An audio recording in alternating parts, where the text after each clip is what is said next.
Okay, class. Good morning, class. Okay. Lead the prayer, Joanne. Joanne, lead the prayer. Okay, pray na tayo. Okay, pray ka. In the name of the Father, Amen. Okay. Ang ating topic ngayon ay simple lang ating topic ngayon. Si Teacher Jobert nyo ay mayroong ituturo sa inyo. Yung itinuro ko sa inyo kahapon, kailangan nyo alamin nyo yan, ha? Apo!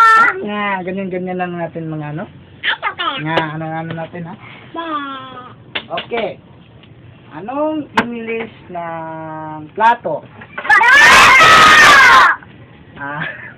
Anong English ng ano? Ng baso? Baso.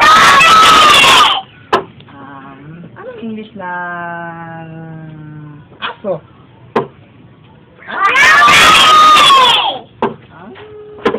Ano English ng vampira?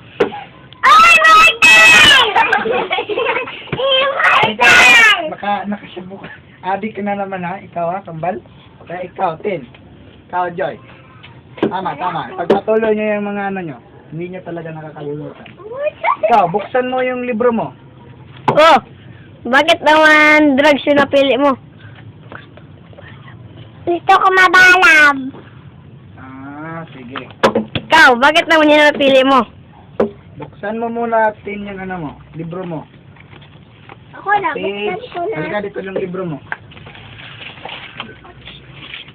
Ayon sa ating pinag-aralan kahapon. Maratag na na. No, dyan lang. Mag-aaral tayo ng ano. Ito. Yung pinag-aralan natin kahapon sa chapter review questions. Okay. Mag-aaral tayo ng individual approach. Support system in copying resources. Mechanisms and perception of the events. Yan ko na. Environmental manipulation. So, naiintindihan nyo? Apo. Okay. Ito pa ang susunod na, no? Kailangan kayo magkaroon ng outcome identification.